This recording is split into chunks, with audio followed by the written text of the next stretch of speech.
so finally we have a very distinct change in hospital design at this moment, where the idea that they become aware that hospitals don't work very well if the patients are very stressed or if they are very upset. And so there is a big push in the design of contemporary hospitals to think about the well-being of the patient, think about how they can have some agency in the space, they have some control. They're no longer a number in a bed, they are a real person. So this is just the interior mall of the Royal Children's Hospital in Melbourne, which is a very successful hospital design. They took a long time to think about what views the patients would have, where the play spaces would be for the children, and how people could move around the building without needing help.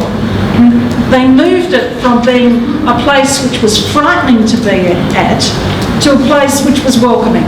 And indeed, the research that I've been doing in these spaces is we get anecdotally that the kids like to come back to the hospital. They think of it as a destination to go, not a frightening place to be at. And so hospitals are becoming more friendly, more about the patient and less about the medical care, even though the medical care is there, because there is this intimate relationship between the patient having the best in medical care, but also needing the best in human care for the hospital to be the most efficient and the best place for patients to be treated.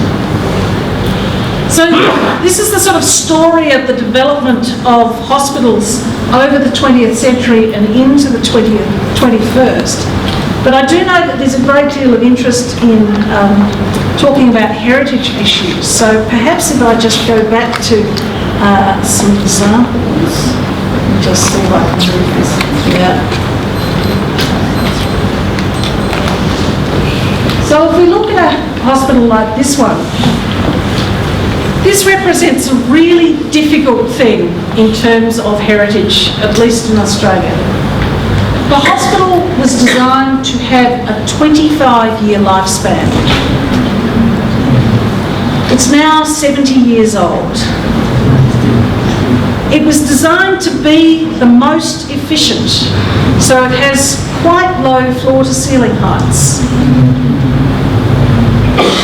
It has very thin slabs because it was designed to be efficient. It's a working hospital. There isn't another space for this hospital to go. We don't have a brownfield site that we could just go and rebuild. So what is its fate from a heritage point of view? It's world famous. It's arguably one of Australia's most important modern buildings of that period of time. What's going to happen to it? From a heritage point of view, it's too complicated. The needs of the hospital will win.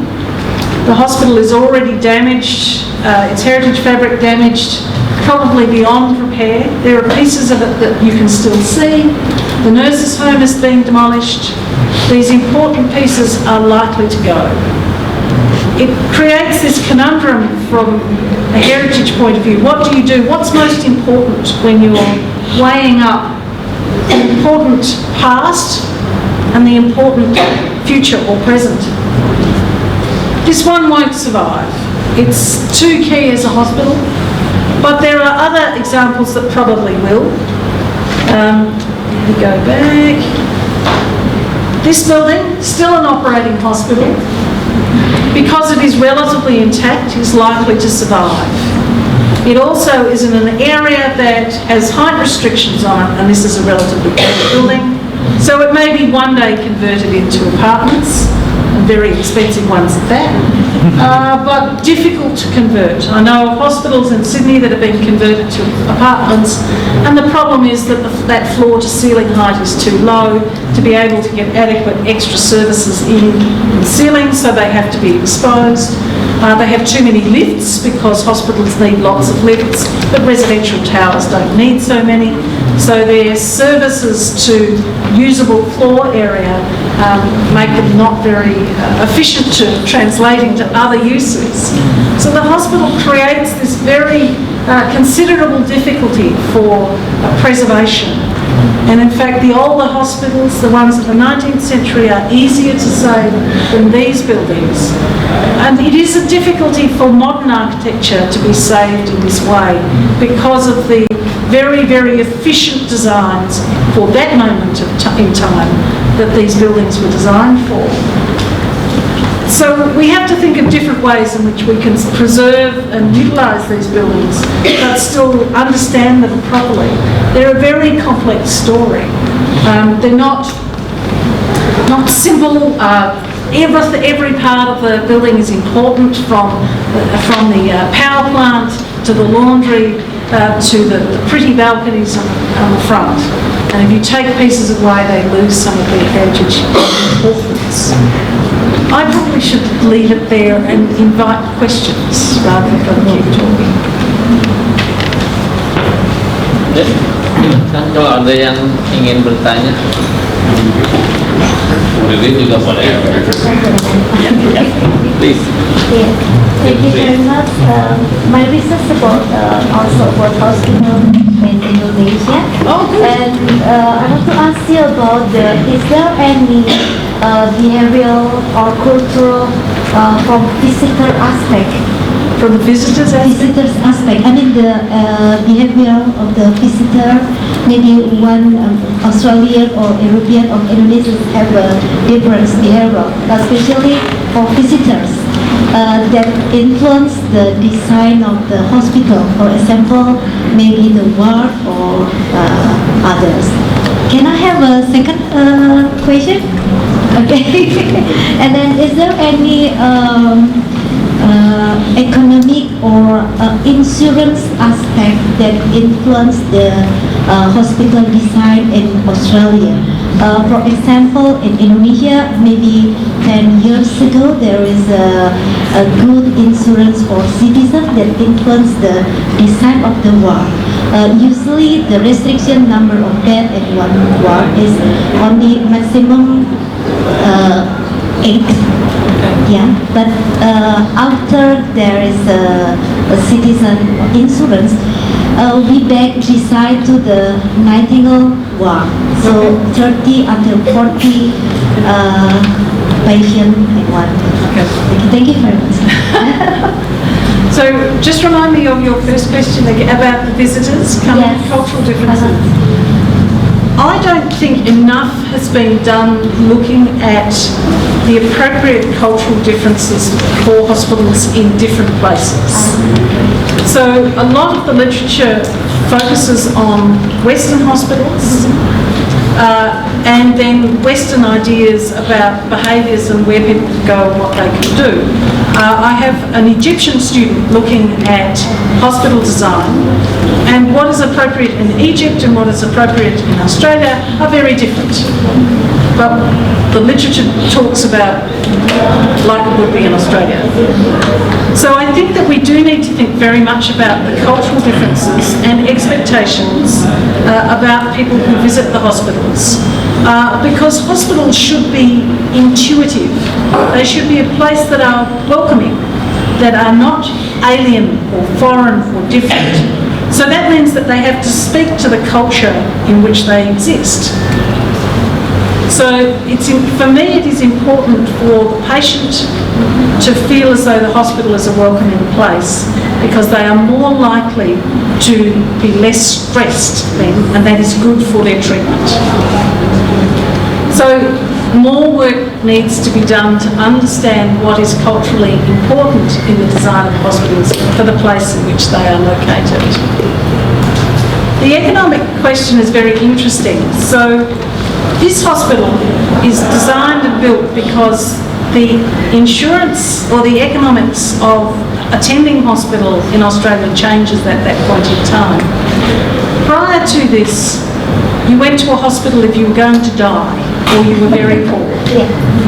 If you were rich, the doctor came to your house and you had surgery in your house. Okay? So the big change here is to make hospitals a place for everybody. And the governments in Australia changed the way they funded hospital patients, and so this is what's called an intermediate hospital, one in which a patient could go and pay a small amount of money to be treated, and therefore the middle classes started to go to the hospitals, and all the equipment started to be big enough that it had to be in the hospital.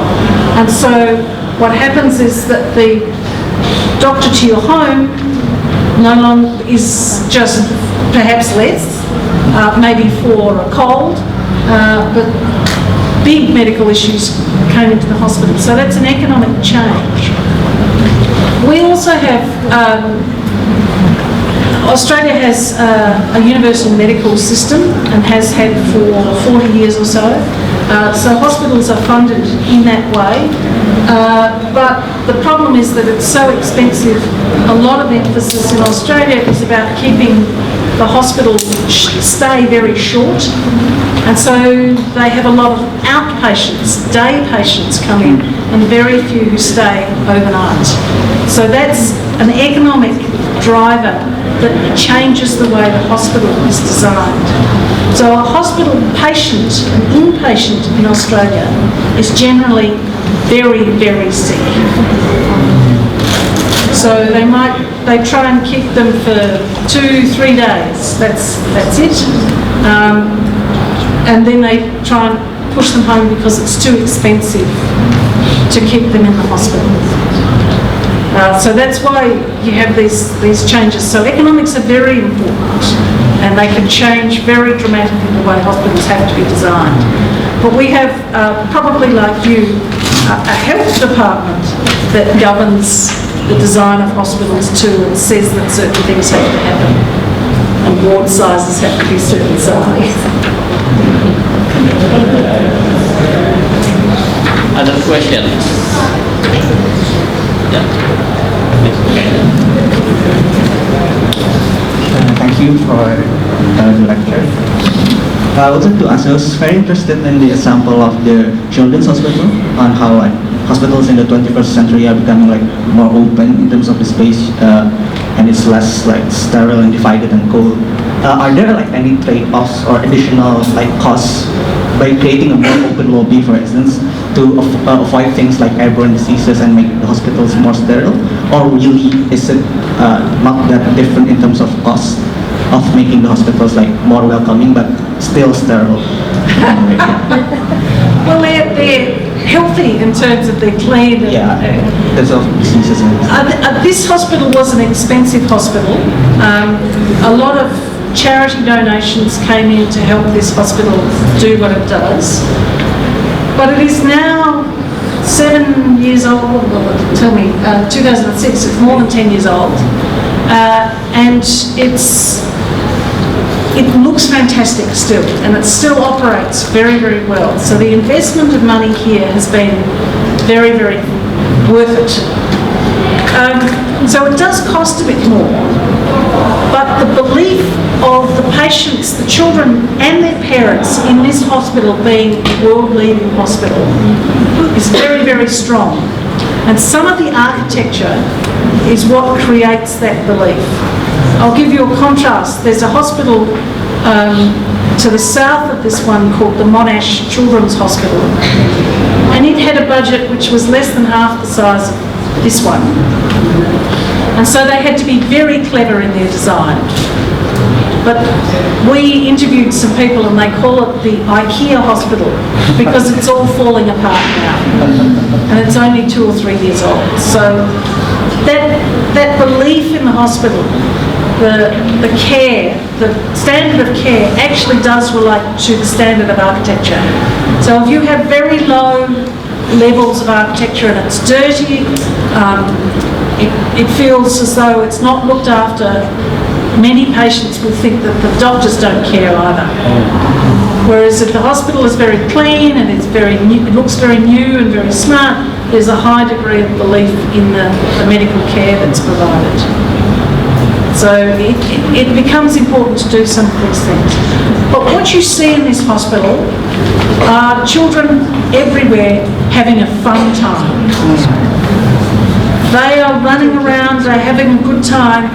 It has an enclosure where meerkats, the little creatures, they look like cats, and you see children both well and very, very sick coming down to see the meerkats and having a lot of fun. It's like a day out. And it's very different to the old hospital, where mostly children were quite sad and not wanting to be there. They want to be in this hospital. And that makes a huge difference because it means they're more likely to come back for their treatment, to complete their treatment.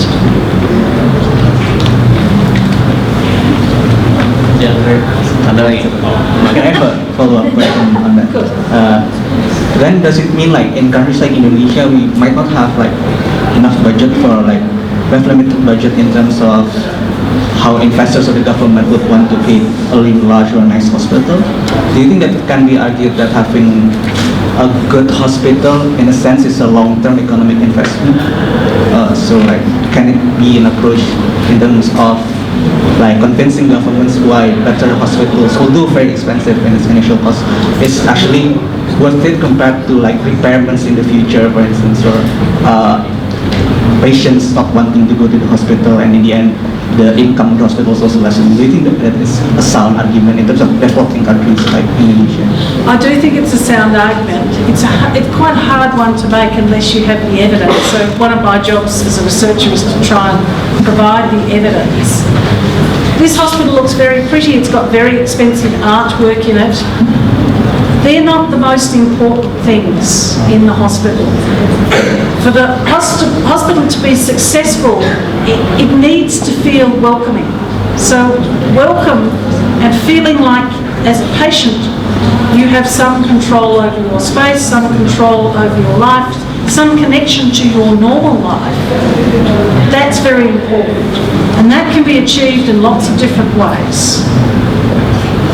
For me, I like to see life outside the window, normal things happening. So if I'm a patient and I can look out and see things happening, it could be cars on the street, it could be birds in the sky. If I can see that, that's a good thing. I feel as though I have a connection to a normal life, even though I may not be having a normal life. The capacity to go and get a cup of coffee, leave your bed, get a cup of your coffee, your way, can be very important. To be able to move around outside of the bed, to find your way without asking someone, they are very important things. None of these cost a lot of money. So you can do very smart things without a very, very large budget and achieve good things for your patients. Simple.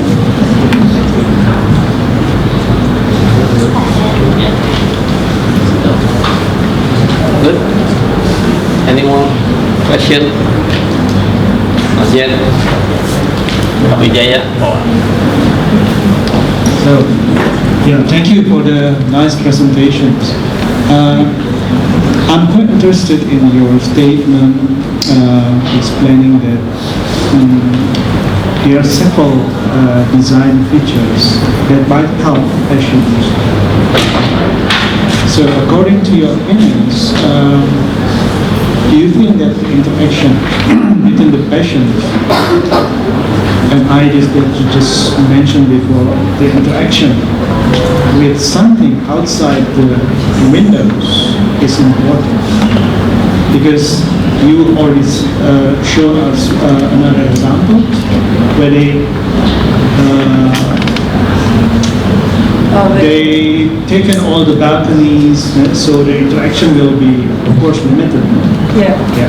So what do you think about that in terms of the future design of hospital? Thank you. I think it's enormously important for people to be able to see it outside hospitals. I think they need to see what else is going on. Yeah. Even if it is just the passing of the day, but the dawn, the sunset, to know that, and the day it rained, or it was sunny, or it was hot, or it was cold. I think that that connection through to a normal life, what you imagine yourself outside, is fundamentally important. And we know If someone is put in solitary confinement in a jail, they go mad quite quickly. If they have deprivation of senses, it sends people crazy. So why do we let that happen in a hospital? Is crazy. Why? Because the same thing is happening. Someone who is very ill and very vulnerable is being deprived things that are quite important to them, just understanding how the day passes. The more control they have, the better they will feel in themselves. Faster. And there are studies that show that if people have access to a view, they recover faster. And they need less painkillers. You save money. Okay, thank you. Yeah. This side? No. Nothing from that side? At the back? No. Yeah. Bro Ridin's question was about the cultural thing. In Indonesia, the relative of the patient often like to stay with them, so we have to make provision in the ward for this staying relatives. that's it. It's a cultural thing. It's important. So this hospital has in every patient room a bed that folds out so a parent can sleep there. So that's also possible. Okay. So, if there is no question, let us give a big applause for Professor Willis.